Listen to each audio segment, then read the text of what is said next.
With the blaster that is just named, the blaster is the most basic blaster, and I'm definitely not gonna set up a blaster count here. Pretty basic painting pattern. Pencil line ahead of it, including its feet. The paint looks like this. It's the pretty normal blaster stuff. Lowish, but the coverage is alright, I guess. Let's talk about damage. That's 200 damage per direct hit, 140 damage per indirect hit max.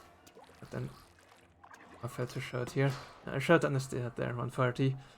What that means is they're actually not two-shotting hits with indirects.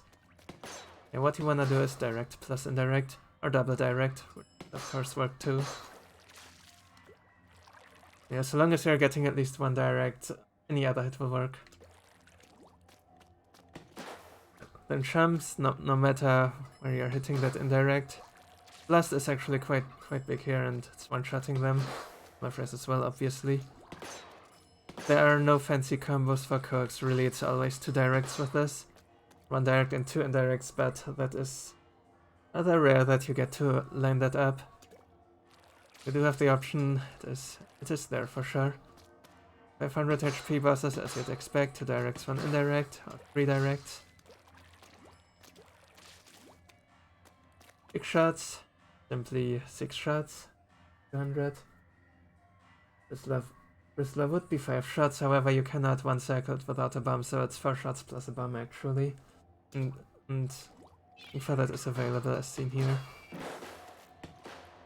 You have some to spare too as well, like 2 shots extra even. As long as you have a filling tank when you're doing that. And then again you can also refill a bit before the Bristler opens early enough. That is how that works if you cannot kill with a torpedo. Your stick, I have not quite figured out the ideal motion yet. The usual just stand to the right and fire it like that does not work because the fire rate is not fast enough.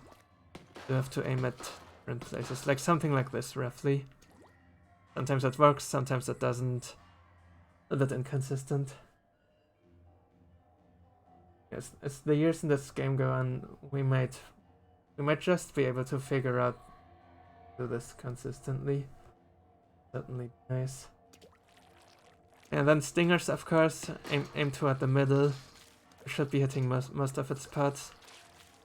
Maybe even stinger one shot is still possible. It was possible in the old game, I've done it a bunch, but I have never actually done it in this game. I'm not sure what is up with that, but usually you're getting the two just fine. Or even if you like actually plan for a 2-shot, you can also hit one low and then one high, the other way around.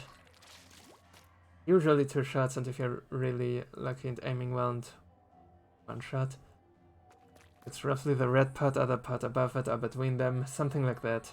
Feel free to mess around with it.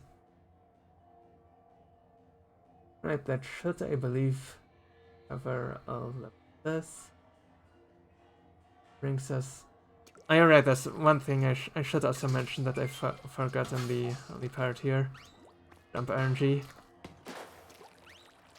You may be aware of this PvP habit where you are jumping a lot with a blaster leg to increase your mobility and stuff in fights.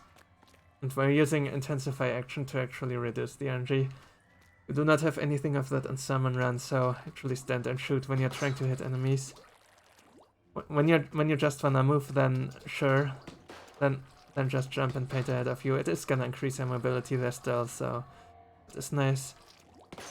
But yeah, whenever you're trying to hit anything that is smaller than a Quahog, you really do not wanna jump because you're probably gonna miss. It also includes steel hits, of course.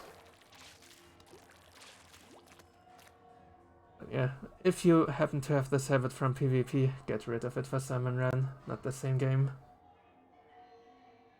And then let's talk about Night Waves. First up, Gorillas. Theoretically are really good against small frays, you know, just hit into the middle of the pit and of the crowds and that. However, there is something even better that you can do. When a gorilla is stunned, you can quickly stand right next to it, shoot straight at the gorilla, and the blast will be so big that it also catches the spawning small frays with it. Yeah, that is really nice. Yeah, right, and also for day waves in general, same as with all blasters really. I'm probably mentioning it in turrets anyway. Don't really stand to the side of lesser crowds or above them.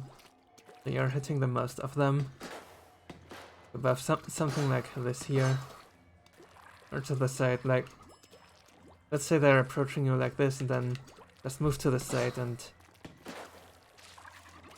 hit as many as you can of them at the same time. That is also the same that you wanna do for the most part in the rush wave. Just stand somewhat to the side of the stream or above. Like imagine this here is like the top basket grounds platform. The rush is coming like from there except mirrored. Just shooting that way at it. And you can catch like 4 or 5 jumps or so per shot. And also we can goalies that are passing hopefully. You know, if people are really not hitting goalies, then you can of course make sure to direct them. Or just direct them in the first place. But when they're passing sideways, the aim might be a little bit tricky. Yeah, 200 damage, really good on them. As assists, of course, not to kill them, only as assists. As far as killing them goes, your DPS is really low. It's just 240 DPS. We do not really care about that number because we just care about not hitting enemies or like bosses that it can easily kill, like Stilt or Stinger. But yeah, for the actual HP bosses, kill them when you have to, of course. It's gonna be slow, and it's best when you just focus lessers all day, so that it can move freely and actually will have time to deal with those bosses that you are really slow at with. Right, that is everything about the most basic blaster of the blasters.